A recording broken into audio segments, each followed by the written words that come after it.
got so much fucking design on right now.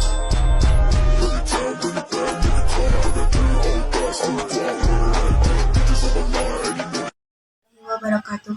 Halo teman-teman, perkenalkan saya Siti Masrokhaya Utami. Pada kesempatan hari ini, saya akan membahas mengenai fakta dan mitos mengenai anak berkebutuhan khusus atau yang disebut sebagai ABK. Masyarakat masih banyak ditemukan anggapan yang kurang tepat mengenai anak kebutuhan khusus. Sebagian orang masih berpikiran bahwa anak ABK adalah anak yang tidak mampu belajar, tidak bisa berkembang, atau sulit untuk melakukan aktivitas seperti anak-anak lainnya. Padahal setiap anak memiliki kemampuan, potensi, dan cara belajar yang berbeda-beda. Melalui video ini, saya ingin mengajak masyarakat untuk lebih memahami tentang anak berkebutuhan khusus, menghilangkan pandangan negatif, serta membangun lingkungan yang lebih menerima dan mendukung perkembangan mereka.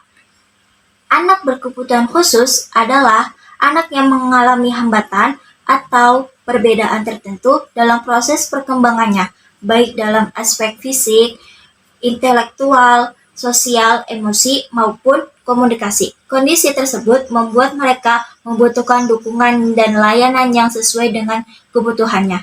Beberapa contoh anak berkebutuhan khusus yaitu anak dengan hambatan pendengaran atau tunarungu, hambatan penglihatan atau tunanetra, hambatan intelektual, gangguan spektrum autisme, kesulitan belajar, serta hambatan fisik lainnya.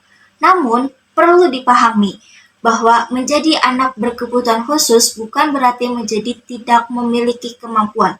Mereka tetap dapat belajar, berkembang, dan mencapai prestasi apabila mendapatkan dukungan yang tepat dari keluarga, sekolah, dan masyarakat. Salah satu permasalahan yang masih sering terjadi di masyarakat adalah adanya stigma dan diskriminasi terhadap ABK. Masih ada sebagian orang yang melihat ABK hanya dari keterbatasannya tanpa melihat kemampuan dan potensi yang mereka miliki. Bullying terhadap anak berkebutuhan khusus juga masih menjadi permasalahan. Bullying dapat berupa ejekan, perlakuan berbeda, pengucilan, maupun tindakan yang membuat anak merasa tidak diterima. Hal ini dapat memengaruhi kepercayaan diri dan perkembangan psikologis mereka.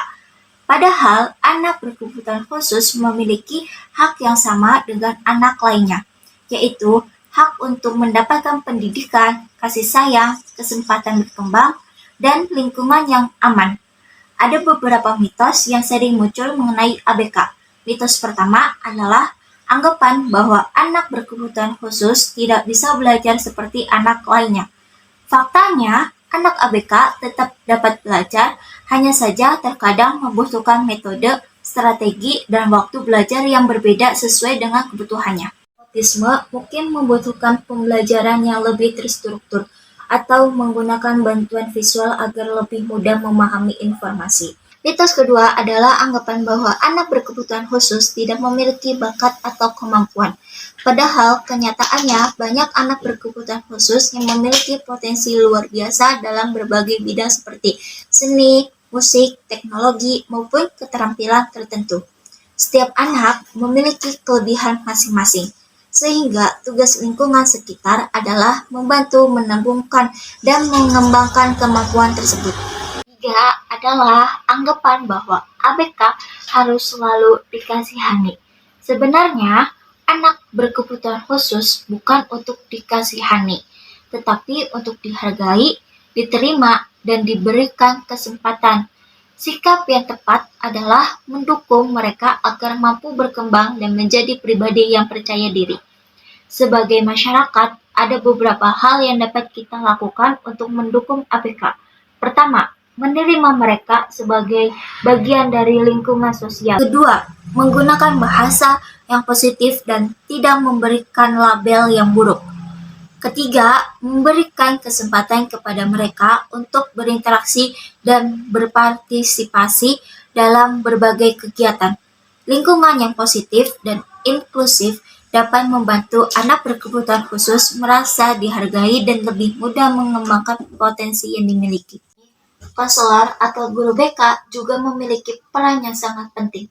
Konselor berperan sebagai pendamping yang membantu ABK memahami dirinya, mengenali potensi yang dimiliki, serta membantu menghadapi hambatan yang dialami. Selain itu, konselor juga berperan dalam menciptakan lingkungan sekolah yang inklusif melalui pemberian edukasi kepada siswa, guru, dan orang tua mengenai pentingnya penerimaan terhadap anak berkebutuhan khusus.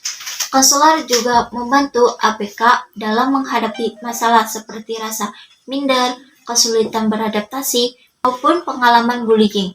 Dengan adanya layanan bimbingan dan konseling yang tepat, ABK dapat merasa lebih diterima dan mendapatkan dukungan untuk berkembang.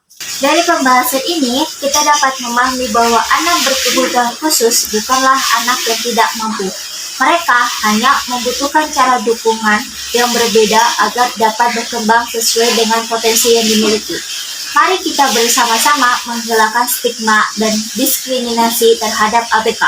Karena setiap anak memiliki nilai, kemampuan, dan kesempatan untuk berkembang. Mari ciptakan lingkungan sekolah dan masyarakat yang lebih ramah, peduli, dan inklusif bagi anak berkebutuhan khusus. Terima kasih sudah menyimak. Assalamualaikum warahmatullahi wabarakatuh.